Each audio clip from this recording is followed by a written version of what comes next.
Sal Salerno. I live in Minneapolis. I was born in Los Angeles. And you want my date of birth? 11/10/49. I was raised in a pretty working class family, not too far removed from an immigrant past. My grandfather immigrated here in around 1905, was someone that did not speak English, nor did his wife, my grandmother. And, I was raised in a household partly in my first years with them. And then my parents moved to a house that was directly above. It was kind of like an adjoining lot. And a lot of Sicilian was spoken, in the house. I unfortunately did not learn it, but I now can, speak a fair amount of Italian, but I don't know the dialect of my grandfather's town, nor am I able to really speak in Sicilian. Certainly the anti-war movement had a lot to do with my politicization. Growing up in California, there was a strong counterculture movement, but it was pretty much divorced, I think, from any particular ism. I think that's something peculiar about California, or at least, sort of the upbringing I had, and mainly, in college towns, the colleges that I went to, there wasn't very much of a presence of any kind of alternate political movement apart from anti-war, apart from countercultural.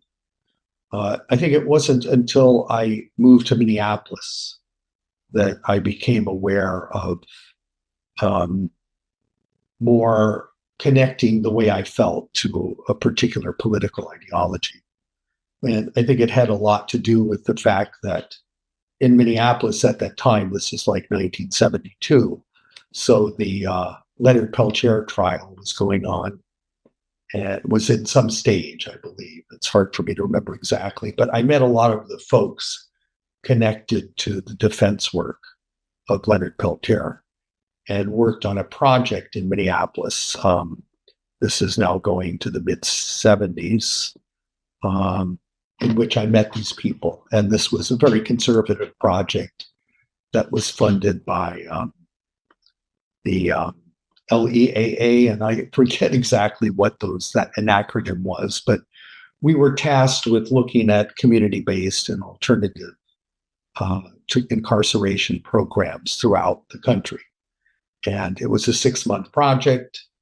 And in the course of working on that, I learned quite a bit about Minnesota, because there's kind of an East and West Coast chauvinism where you think of the Midwest basically as flyover.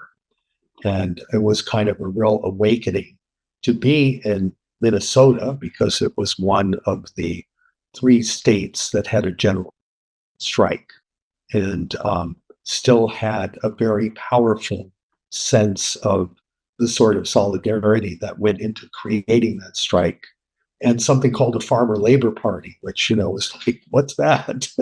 Because there was no real equivalent to that anywhere I had lived. And so very gradually, I kind of learned that the people I was hanging out with probably identified more with anarchism than they did with any other particular political ideology, although, I was around people from, I guess it was called the New American Movement. I'm puzzled if that's the correct nomenclature.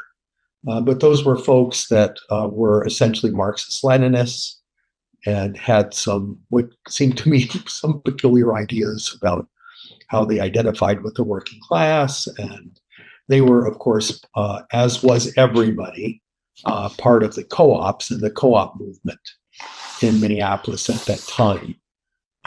And co-ops were something also that were extremely foreign to me, coming from California. So I was in this amazing culture here in Minneapolis that I had no idea really existed. And various forms of political activity and people identifying in a variety of ways, right? Some as Marxist-Leninists, some as Marxists, some as Maoists, some as anarchists, some as anarcho-syndicalists. I mean, that's part of the problem. It create a long list of people, and sometimes you'd be in a room and there would be people that had 10 different political persuasions. And so probably I would say Minneapolis was the point at which I started to kind of build, more of a political awareness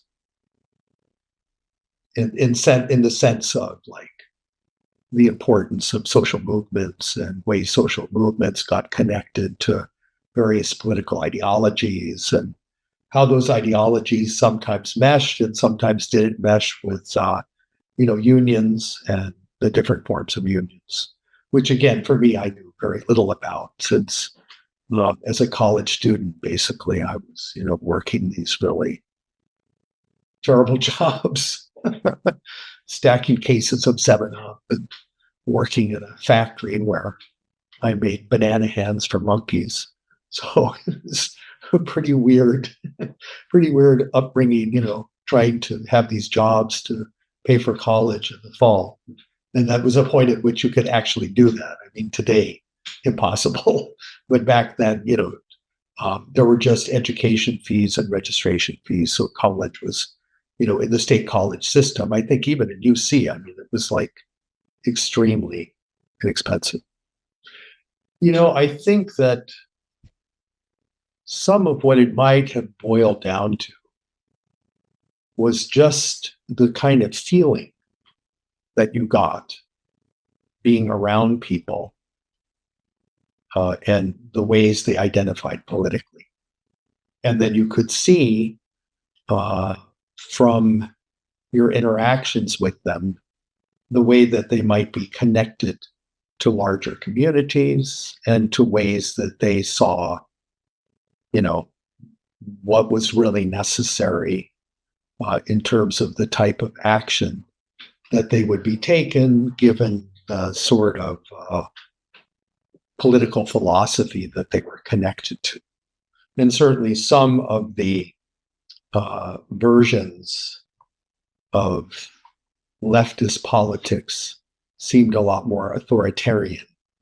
And that was, kind of a turnoff. And then ones that were also connected to kind of reformist in the sense of, people being connected to doing activism around presidential elections, midterms, things like that. So those people I sort of identified as, socialists of one stripe or another. And that there were a number of different kinds of socialists that would be very close to anarchists. And sometimes what separated them from anarchists were sometimes difficult to determine, unless those of whom were not so much interested in using electoral politics, but saw real merit in political movements and were anti-authoritarian and believed in direct action. And so their socialism, I think, was something in which they felt that, well, what are anarchists proposing as a way to begin the process of changing society? And that was a big question for everybody. And there were varying answers to that, and they all seemed pretty inadequate at the time. And that a lot of the infighting in some ways really didn't make a whole lot of sense to me. I mean, I could see that, people had different political philosophies, but a lot of times I felt that these were just matters of personality and had little to do actually with politics. And that it was very difficult once the war stopped to have a form of concerted action, because there were things that really divided the movement. Politics of race, politics of gender, were things that none of the movements in any way took into account, or rights to the indigenous people, and how each of these movements stood or had very little history of connecting to any of these groups. And, perhaps you could say the anarchists in some ways were people that had some kind of relationship to perhaps feminism, but then again, we had a few models like Emma Goldman, maybe, but then there were a lot of contradictions in Emma Goldman's life, and there didn't seem to be any really useful models because time changes, and the pre and post World War II politics were very different from the politics of the Cold War era and then the post Cold War.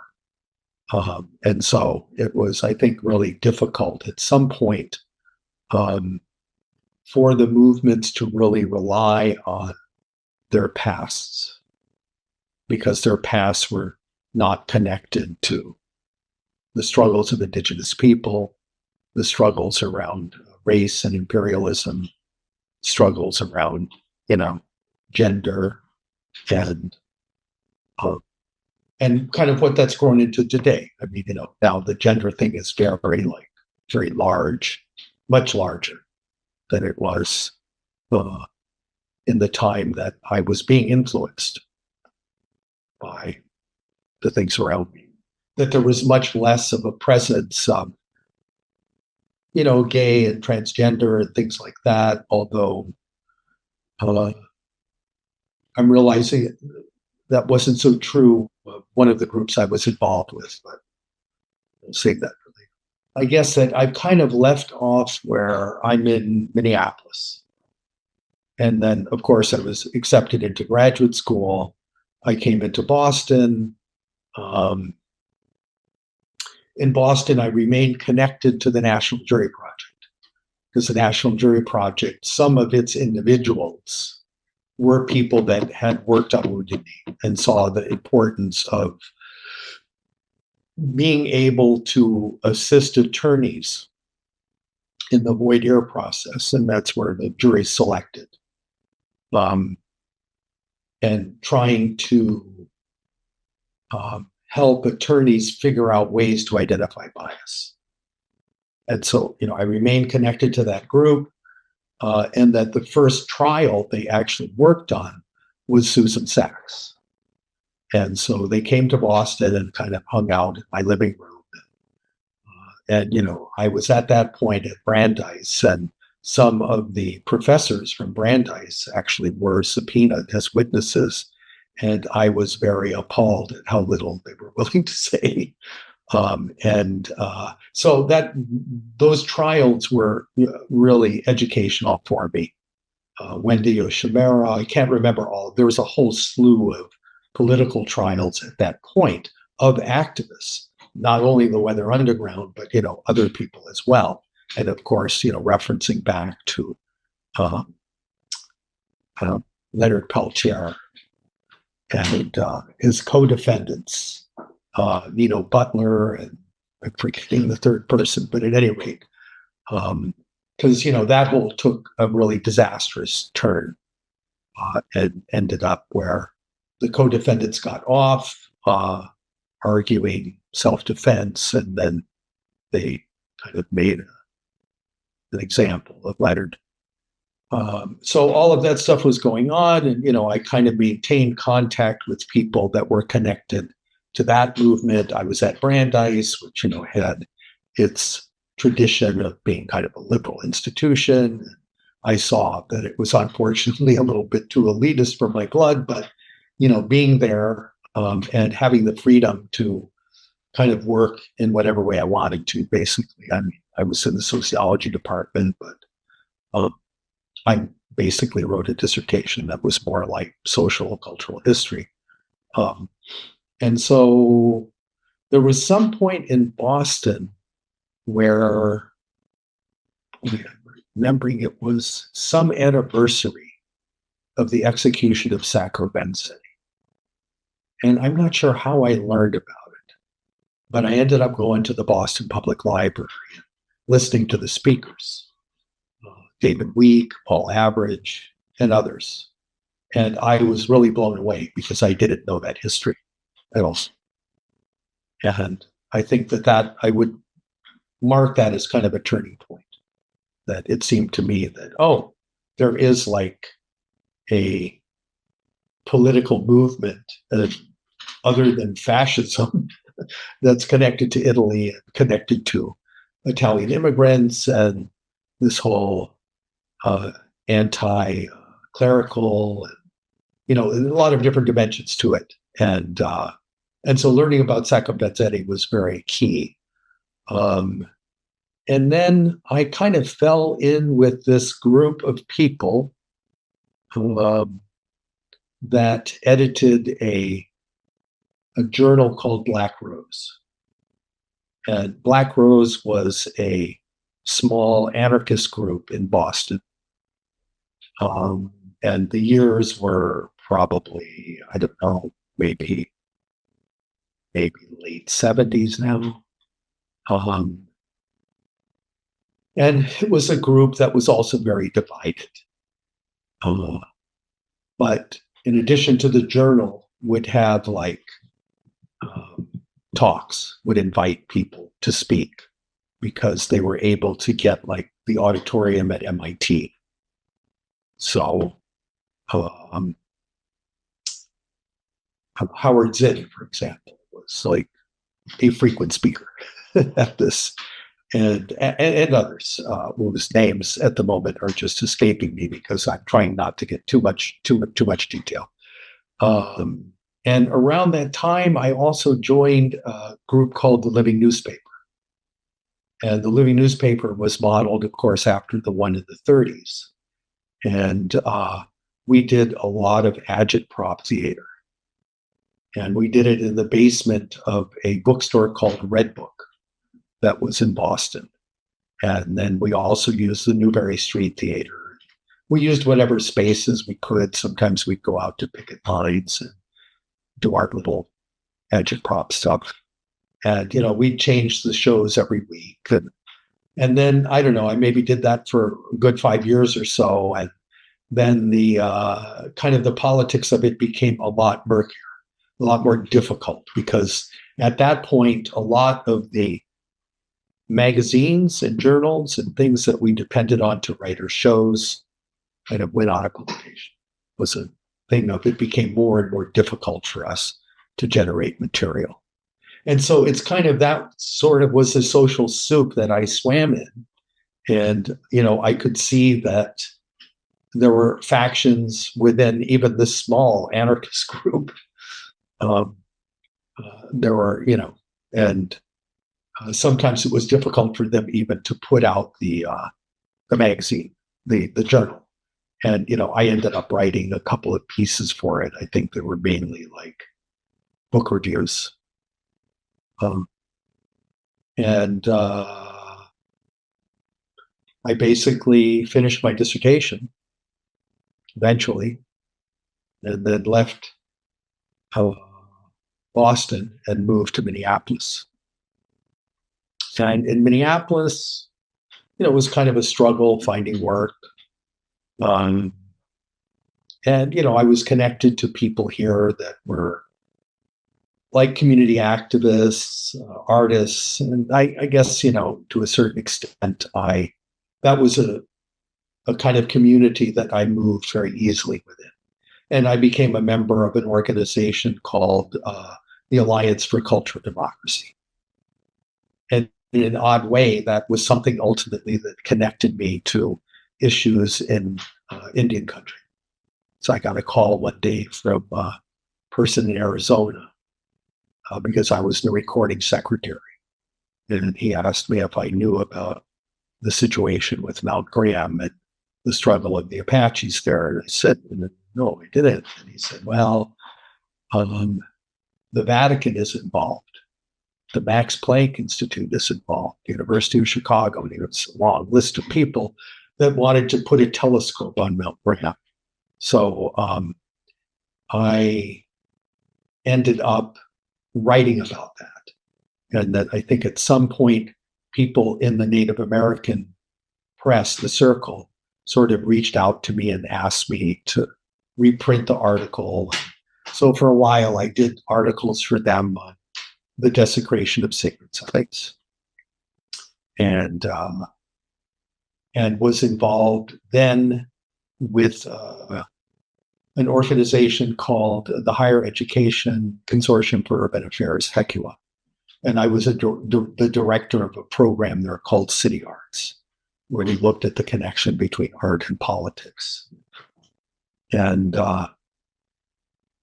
so I guess, in some ways, it's hard for me to say that I identified or was part of any real group. I think that I was part of a larger movement of people who, had difficulty with isms and saw that the isms weren't things that had a whole lot of relevance in the world today. And, I'm reminded of this film. It's one of my favorite films on labor. It's called Matwan. You familiar with that film, Matwan? That's about a strike in West Virginia that's very little known. And in it, there's a wobbly organizer. And he's sitting around the fire. I won't get into the whole story. I'm just telling you this little piece. And the person that's with him is the person that's supposed to kill him because they think he's a spy. And so they say, I heard you're a Red. And he kind of laughs and he goes, nah. He said, I'm not a Red. He said, there were these Mennonites that they put in jail. And the Mennonites, they don't use buttons. But in the prison, they made them wear these uniforms with buttons. So they used to tear them off with their hands. So what the jailers did is they took and they tied their hands above their heads in the jail cells. And it got to a point where said, person can't do that for 8 hours. And their hands split and became bloody. And so they would tear the buttons off with their teeth. And he said, I don't claim nothing for myself. He said, these people were these are people who were very committed to a kind of politics. And it's I don't claim anything for myself. And I saw that and I thought, oh, that's pretty interesting. These people were deeply in this struggle and deeply committed and, looking around, I didn't see too much of that. So at any rate, that's a scene that really sticks out in my mind for whatever reasons. It was one of the best films of 1989. By the way, I think it was Sales, John Sales with the movie. But at any rate, so I had a lot of influences. I also became vegetarian at some point because one of the theater people that was one of our main writers was this amazing guy that was very committed to vegetarianism. I mean, he used rope as a belt and, wore rubber shoes. And I mean, the whole thing is really very dyed in the wool in that respect. And so, I saw that there were many different ways that people express their connections to politics. And so today, I mean, I don't know that I necessarily claim anything for myself. Yeah, that's kind of what I would say. I mean, I became an acupuncturist at some point. I almost did that when I was in graduate school because I was so helped by it as a graduate student. I was under so much stress and kind of discovered it while I was in graduate school. And so, that in of itself is a form of political expression because it goes so far against medical model. And I mean, the other thing is that at Brandeis, a lot of my teachers were people that were kind of into medical sociology. So even though I wrote my dissertation on the Wobblies, and I always had maintained this interest in healing.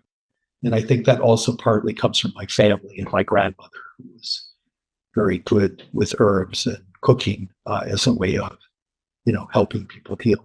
So I learned a great deal from it. My grandmother was a Stalinist. I probably could have ended up as a Stalinist, but she wasn't, thank goodness. Writing on these subjects, writing on anarchism was completely stigmatizing. And I think that, I was up for tenure at McAllister, and there were people in other departments that looked at my work and said, there's no way we're going to hire this guy. And and that happened kind of repeatedly, that they would look at my work and see that, I remember that my first interview was at the University of Puget Sound. And, I read for my dissertation to an audience of just blank stares. They really didn't understand what anarchism was. And then I learned that the people in the department were all Marxists. And so we had this terrible argument, the night before they were going to make decisions on who they hired. And of course, I did not get the job. So, there's that piece and that, I was active in groups connected to the labor movement here because, the P9 strike and so forth. And, it's just kind of I don't know how else to describe it, but I was, had my irons in a lot of fires, so to speak. Oh, man. We're in deep doo-doo at the moment. Very deep doo-doo. We're facing a police state. So the movements are extremely important. And the tactics that are being used against activists now are really fascist. Stick with the word for it. So I think people are kind of struggling to figure out what do we do? What is to be done? It's probably some Leninist tract by that title. And so we're still asking that question, So there's a lot of the activism of the periods that I studied that doesn't even seem that relevant today. That the isms, again, I think are part of the problem. Because they seem to be just things that divide people further. And, it's a good question of what does one do in the absence of a social movement? And certainly there really isn't one right now. I mean, there may be one for me, but it's also one that ends up being divided along so many different lines. That, there's, of course, an activism that needs to be happening against the arresting and deportation of immigrants, of stealing native land and continuing to take from native people whatever is possible to still take from them. There's a whole thing with people who identify as gay or transgender or just what is the word I'm thinking of? Gender not conforming. And that, part of all of that, I mean, it's difficult to see connections between those different kinds of things going on right now. The only connection is that they're all being suppressed in one way or another. But I think it's often hard for those groups to figure out ways to join together and to form some kind of concerted action. And that I think in the past, the labor movement had a much stronger role than it seems to have today. And that I think that, just when it seems like the labor movement is going to have some influence, is going to be on the right side of history, something happens and they suddenly aren't. I mean, for me, the most profound question is why people vote against their own interests. That to me is like, I mean, that's the working class is famous for that. And then again, I think I don't like that kind of lumping all these people together as the working class. But, just speaking in general terms, it's like the last election was like, really? There are that many people that really, think that Trump is going to do something good for them? Really? And I think a lot of people that did vote for him were like completely, it's like the floor falling out from under you. And, some of that happened in relationship to the organization I mentioned earlier, the Alliance for Cultural Democracy, that after the quincentennial, there was a lot of retaliation. And a lot of artists lost their grants. It became difficult for people to continue to organize at a community level. And it's like all the progress that was made up to that point seemed to just disappear because there was no longer this central kind of thing that people could organize around. And that was, the counter quincentennial. And so now I think that, there are people that emerge that are able to focalize discontent in a way that gets people voting in the right ways. And then you see like the backlash from the Democrats. It's like, what? And that even within the Democratic Party, it's like so splintered. And people have such different attitudes about this whole thing of what is really needed right now. And it seems to me that, the issues are really pretty easy to identify. And yet, so, in a word, I think we're really in trouble. And I think there's probably many points at which that's been said.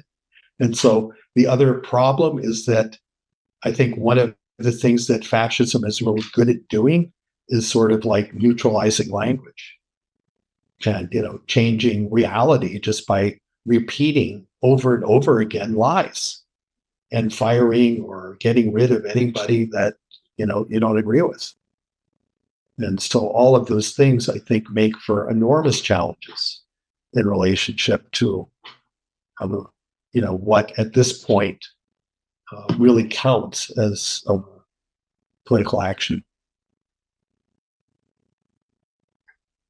So, yeah, I see us really in an emergency situation.